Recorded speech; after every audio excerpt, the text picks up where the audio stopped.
इस कहानी की शुरुआत होती है एक खूबसूरत मगर डरावनी सी हवेली से, जहाँ हर तरफ अंधेरा था। यहीं हमें एक औरत दिखाई जाती है जो काफी डरी सहमी कमरे में एक जगह खड़ी हुई थी। उसे कोई खाना देने के लिए उस कमरे में आता है और जैसे ही दरवाजा खुलता है वो औरत वहाँ से भाग जाती है। सब लोगों को उसके भागने का पता चल चुका था तो वो वहाँ से नहीं भाग पाती, इसीलिए वो लोहे का एक तार लेकर अपने गले में बांधती है। हाथ में एक मूर्ति लेती है ताकि वजन ज्यादा हो और अगले ही पल कूदकर अपनी जान ले लेती है। मरने से पहले वो एक लफ्ज बार बार कह रही थी कि इस सब का खात्मा मेरे साथ हो रहा है, लेकिन मेरी नस्ल का कोई और तुम्हें ना मिल जाए। फिर अब कहानी आती है काफी साल आगे। यहाँ हम देखते हैं एक लड़की ईवी को, जो वैसे तो एक आर्टिस्ट है लेकिन काफी मेहनत करती है और अभी वो एक वेट्रेस का काम कर रही है। उसकी एक काफी अच्छी दोस्त भी थी, दोनों ही काफी मेहनत कर रही थी अपने अच्छे वक्त के लिए। यहाँ उसकी दोस्त उसे DNA टेस्ट देती है जिसकी मदद से किसी की भी फैमिली मेंबर को ढूंढा जा सकता था। ये काम दरअसल एक कंपनी कर रही थी उन लोगों के लिए जिनका इस दुनिया में कोई नहीं होता।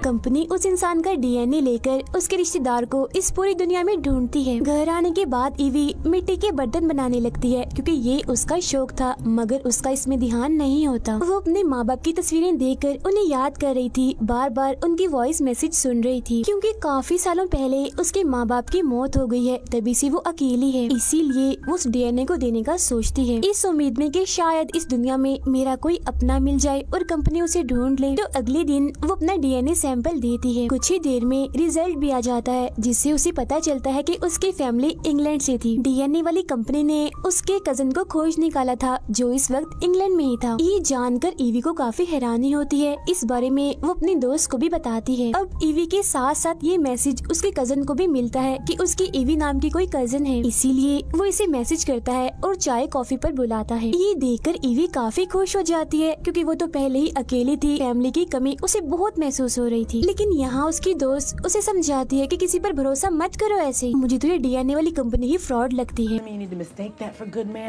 क्या पता ये तुम्हें फंसाकर तुमसे कोई फायदा उठाए। मगर ईवी उसकी बात ना सुनते हुए मजाक में ले लेती है। फिर कुछ ही दिन बाद वो अपने कजन से एक होटल में मिलती है। वो ईवी से मिलकर काफी खुश था और काफी अच्छे से उससे पेश आता है, जो देख ईवी को बेहद अच्छा लगता है। फिर वो उसे बताता है कि हमारी फैमिली काफी अमीर और काफी बड़ी है और जब उन्हें तुम्हारे बारे में पता चला तो वो बहुत खुश हुए। और कुछ दिन बाद हमारी कजन की शादी है जिसमें तुम्हें आना चाहिए, सभी तुम्हें देखकर बहुत खुश हो जाएंगे क्योंकि हर कोई तुमसे मिलना चाहता है। ईवी कहती है मैं आना तो चाहती हूँ मगर नहीं आ सकती क्योंकि इंग्लैंड आने के लिए इतने पैसे नहीं है मेरे पास। वो कहता है फिक्र मत करो, तुम्हारे आने तक का सब कुछ हमारे जिम्मे है, सारा खर्चा हम उठाएंगे, ये तुम्हें अपनी फैमिली की तरफ से एक किस्म का गिफ्ट है। तो वो मान जाती है और इंग्लैंड जाने का फैसला करती है। और फिर कुछ ही दिन के बाद वो वहाँ पहुँच जाती है जहाँ एयरपोर्ट पर उसका कजन उसे लेने आता है और एक बार फिर काफी अच्छे से उससे मिलता है। फिर वो उसे एक आलीशान हवेली में ले आता है जिसे देखकर ईवी काफी हैरानी से देखते ही रह जाती है। असल में ईवी के कजन की पूरी फैमिली इसी महल में रहती है क्योंकि वो इस महल के मालिक के लिए काम करते हैं और क्योंकि उनकी कजन की शादी की तैयारियां चल रही थी इसीलिए यहाँ कुछ वेट्रेस को भी बुलाया जाता है। अब ईवी एक वेट्रेस से टकरा जाती है जिसके हाथ में बर्तन थे, तो वो बर्तन नीचे गिर जाते हैं मगर ईवी उसकी मदद करती है। तभी यहाँ घर का नौकर आता है और उसके साथ बदतमीजी करने लगता है, तो वो उसे कहती है आपको बात करने की तमीज नहीं है, मैं यहाँ मेहमान आई हूँ। इसी बहस के बीच एक लड़का यहाँ आता है जो नौकर के सलूक पर ईवी से माफी मांगता है। तभी यहाँ ईवी का कजन भी आता है और दोनों को एक दूसरे से मिलवाता है। तब उसे पता चलता है कि ये लड़का कोई और नहीं बल्कि इस घर का मालिक है जिसका नाम वॉल्टर है और ईवी के कजन की फैमिली इसी के लिए ही काम करती है। अब यहाँ वॉल्टर का बर्ताव भी ईवी के साथ काफी अच्छा था, जो देख उसे काफी खुशी होती है। वो उसके महल की तारीफ भी करती है। फिर वो नौकर ईवी का सामान लेता है और महल के अंदर ले जाता है। हम देखते हैं कि महल सिर्फ बाहर से ही नहीं बल्कि अंदर से भी बेहद खूबसूरत पूरी हवेली ईवी को दिखाई जाती है, जिससे हमें पता चलता है कि ये हवेली कोई और नहीं बल्कि वही वाली है जिसमें उस औरत ने मूर्ति के साथ कूदकर अपनी जान ली थी। अब उसे अपना एक कमरा भी दिया जाता है, यहाँ तक कि उसकी अपनी एक सर्वेंट भी जो काफी अच्छी थी और सिर्फ उसी के लिए ही काम करेगी, जो देख ईवी काफी हैरान थी क्योंकि यहाँ उसे काफी इज्जत मिल रही थी। सर्वेंट उसे यहाँ रहने के रूल बता देती है कि आपको खुद बाहर नहीं आना, कुछ भी चाहिए हो आप बस घंटी बजा देना, मैं आ जाऊंगी। लाइब्रेरी में जाने की इजाजत नहीं है, क्योंकि वहाँ पर काम चल रहा है और रात को आपको जल्दी सोना होगा। अब ईवी जब पर्दे हटाकर खिड़कियों को देखती है तो उस पर सलाखें थी, जो देख उसे काफी अजीब लगता है। वो हैरान होते हुए पूछती है कि ये किस लिए लगाई हुई हैं। सर्वेंट कहती है कभी कभी खतरनाक परिंदे आ जाते हैं जो हमें नुकसान पहुंचा सकते हैं, बस उनसे बचाव के लिए ही इन्हें लगाया गया है। तो वो आगे से कुछ नहीं कहती क्योंकि उसे लग रहा था कि क्या पता ये सच ही बोल रही हो। रात को ईवी अपनी दोस्त को वीडियो कॉल करती है और यहाँ के बारे में सब बता देती है कि मैं यहाँ आकर बहुत बहुत खुश हूँ। मुझे उम्मीद नहीं थी कि सब कुछ यहाँ इतना अच्छा होगा। यहाँ के लोग, ये हवेली, सबकी आदत, सब कुछ एकदम अच्छा है। अब कुछ ही वक्त के बाद उसके दरवाजे पर वॉल्टर आता है जो उसे कहता है अच्छा मैं आपको देखने आया था कि आप कमरे में आ गई और एक बार फिर मैं अपने नौकर की तरफ से माफी मांगने आया हूँ। उसकी बातों से ये लग रहा था कि वो ईवी को पसंद करने लगा है। अब इसके बाद वो वॉक पर निकल जाती है और हवेली के पास में ही वो एक पुरानी इमारत देखती है, जिसे देख वो रुक जाती है क्योंकि उस इमारत के आसपास उसे कुछ डरावनी सी चीज दिखती है। फिर अब रात को जब वो सो रही थी तो उसे एक डरावना सा सपना आता है जिससे वो फौरन जाग जाती है और क्योंकि उसे प्यास भी लगी थी इसीलिए वो पानी पीने के लिए अपने कमरे से बाहर आती है। वो देखती है कि नौकर ने काम करने वाली सभी लड़कियों को इकट्ठा किया हुआ है, जिनमें से एक को वो लाइब्रेरी में सफाई करने के लिए भेज देता है, जो देख जाहिर है ईवी को काफी अजीब लगता है। मगर तभी इसी वक्त उसकी सर्वेंट आ जाती है और उसे वापस अपने कमरे में जाने का कहती है कि जाओ और सो जाओ, बाहर आना ठीक नहीं आपके लिए। तब ईवी तो कमरे में चली जाती है, मगर वो लड़की जो लाइब्रेरी में काम करने गई थी हम उसको देखते हैं, जहाँ अचानक से एक चीज जो छत से लटक रही थी उस पर हमला करके उसे अपने साथ ले जाती है। सुबह होती है तो ईवी को नीचे बुलाया जाता है क्योंकि उसकी पूरी फैमिली उसका वेलकम करने के लिए इकट्ठा हुई थी। फिर जब वो अपने कमरे में वापस आती है तो उसे एक प्यारा सा ड्रेस एक कागज के साथ मिलता है जो वॉल्टर ने भेजा था शाम में होने वाली पार्टी के लिए। तभी हम देखते हैं कि नौकर दो और लड़कियों को लाइब्रेरी में भेजता है शराब लाने के लिए, मगर उन पर भी वहाँ हमला हो जाता है और उन्हें भी कोई अपने साथ ले गया था। अब ऐसे ही करते करते एक के बाद एक वेट्रेस गायब होती जा रही थी। ईवी को अभी तक इस बात का कोई अंदाजा नहीं था कि यहाँ कुछ अजीब और कुछ खतरा भी हो सकता है। अब रात को वो वॉल्टर की दिए हुए ड्रेस को पहनकर अच्छे से तैयार होकर पार्टी में आती है। यहाँ वो दो लड़कियों से मिलती है जिनमें एक थोड़ी सी चालाक थी और वो ईवी को खास पसंद नहीं करती थी, मगर दूसरी काफी मासूम थी जो ईवी के यहाँ आने से बहुत खुश थी। ईवी यहाँ इस बात से काफी हैरान थी क्योंकि उसने अभी तक दुल्हन को नहीं देखा था। अब इन लोगों ने अपने ही रूल्स बनाए हुए थे, जहाँ आता है वॉल्टर और सीधा जाता है ईवी के पास, उसके साथ डांस करने लगता है। इससे ईवी को बुरा नहीं बल्कि अच्छा ही लगता है क्योंकि इतनी लड़कियों में से वॉल्टर ने उसे ही चुना था अपने साथ डांस के लिए। फिर इसके बाद वो दोनों सबसे अलग वॉक पर निकल आते हैं और खुल के बात करते हैं। ईवी उससे उस इमारत के बारे में बात कर रही थी जिससे कल रात वो डर गई थी। वो बताता है कि ये तो बस ऐसे ही है, पुराने जमाने में इसे सामान वगैरह रखने के लिए इस्तेमाल किया जाता था। वो उसे एक दूसरी जगह पर ले जाता है जहाँ वो दोनों और भी बहुत सारी बातें करते हैं। इसके बाद ईवी जो अपने कमरे में सो रही थी तो तभी वो किसी चीज से डर जाती है, इसीलिए वो फौरन ही बेड के नीचे छुप जाती है और साथ साथ वो चिल्ला भी रही थी। तब उसकी आवाजें सुनकर वॉल्टर उसके पास आता है, उसे संभालता है और पूरे कमरे को चेक करता है, मगर वहाँ कुछ भी नहीं था। आखिर में वो उसे समझाता है कि जरूर तुमने कोई बुरा सपना देखा होगा, यहाँ पर तो कुछ भी नहीं है।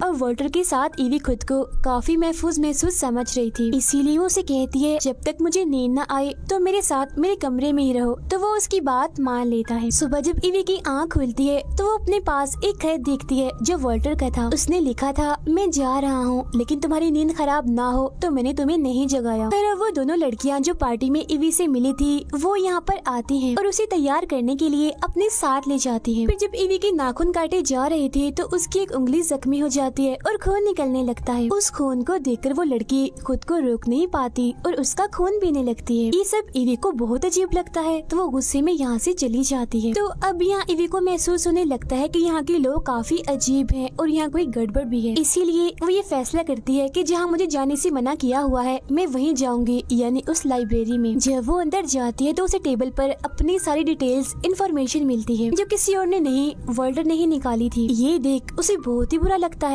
और वो यहाँ से चली जाती है और अपना सामान बांधने लगती है। तो वॉल्टर उसके पास आता है, माफी मांगते हुए उसे समझाता है कि मैंने तुम्हारी डिटेल्स इसीलिए निकलवाई क्योंकि मुझे अपनी जान और पैसे की परवाह है।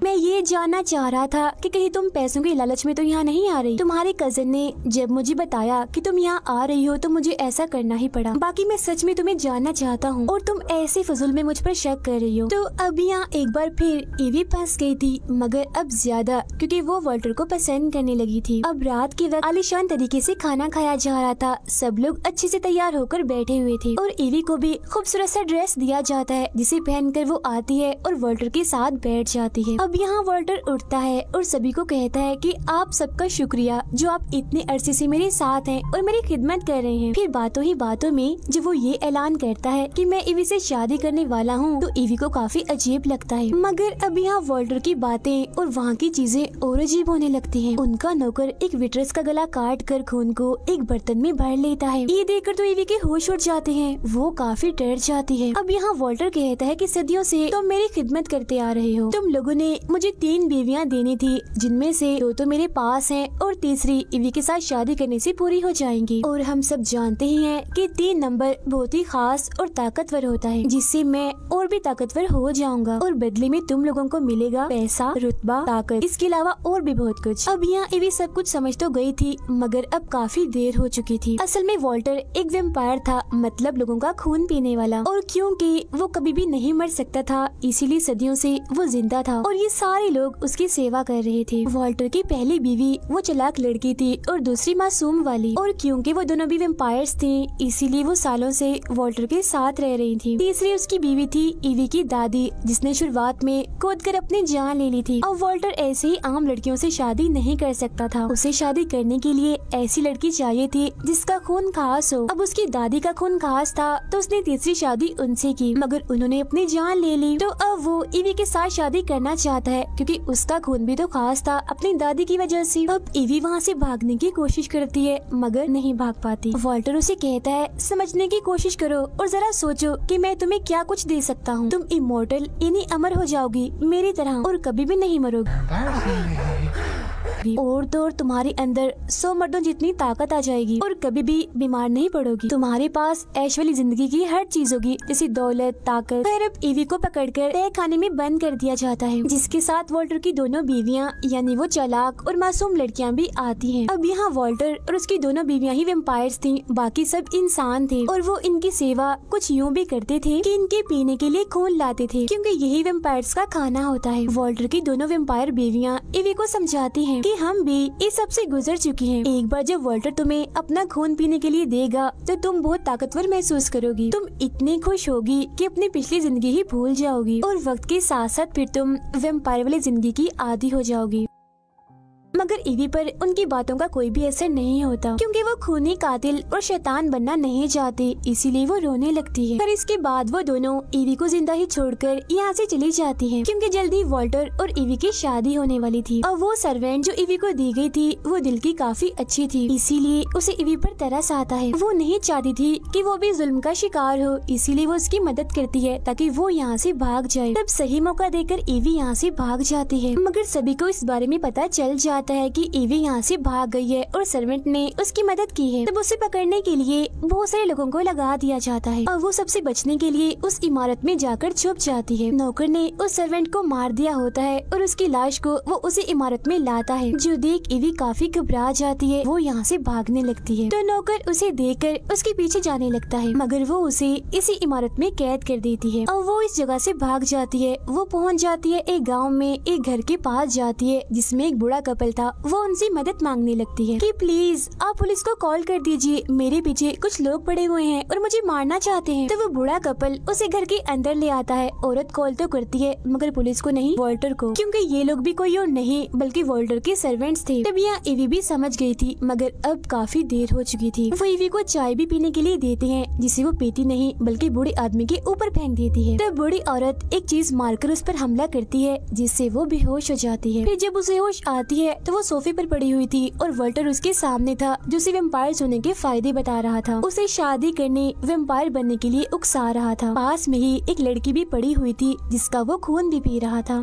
पर अब जैसे तैसे उसे शादी के लिए मना ही लेता है। फिर शादी के वक्त जब वॉल्टर उसे अपना हाथ काटकर खून पीने के लिए देता है तो ईवी फौरन ही उसे पी लेती है। अब उसकी तरह वॉल्टर को भी उसका खून पीना था ताकि उसकी तीसरी शादी का प्रोसेस पूरा हो और वो सबसे ताकतवर बन जाए। अब क्योंकि ईवी ने उसका खून पी लिया था इसीलिए वो काफी ताकतवर बन जाती है, मगर वो उसे अपना खून नहीं पिलाती बल्कि वहाँ आग लगा देती है। अब ये देखकर वहाँ आए सारे इंसान घबरा जाते हैं और यहाँ से भाग जाते हैं। वॉल्टर ईवी को रोकने आगे बढ़ता है तो वो आग में से एक मोटा सा हथियार उठाती है और उसे वॉल्टर के सीने में दे मारती है, जिससे अब वो कमजोर होने लगता है। इसके बाद ईवी भी यहाँ से भागने लगती है, मगर वॉल्टर की वो चालाक वाली वाइफ उसे पकड़कर लड़ने लगती है और कहती है, बेवकूफ लड़की, तुम्हें क्या लगता है तुम हजारों साल पुराने असूल तोड़ दोगी? भूल है तुम्हारी और तुम वॉल्टर को ऐसे ही नहीं मार सकती। ओके, हम उसे बचाने के लिए हर मुमकिन कोशिश करेंगे क्योंकि अगर वो मर गया तो हम भी मारे जाएंगे। इसके बाद वो दोबारा से उससे लड़ने लगती है और बस ईवी को मारने ही वाली थी, मगर तभी यहाँ वॉल्टर की दूसरी मासूम वाली बीवी भी आ जाती है और क्योंकि वो शैतानी जिंदगी से तंग आ गई थी इसीलिए वो वॉल्टर की बीवी पर ही हमला कर देती है। दोनों ही एक दूसरे से लड़ती हैं और आखिरकार दोनों बड़े ही अजीब तरीके से मारी जाती हैं। इसके बाद वॉल्टर, जिसकी हालत काफी खराब हो गई थी, वो ईवी को पकड़ लेता है। वो उसे पकड़कर उसका खून पीकर उसे अपनी वाइफ बनाने की कोशिश करता है, मगर ईवी उसका हाथ काट देती है जिससे वो उसे छोड़ देता है। बाद में वो उसे टांग मारकर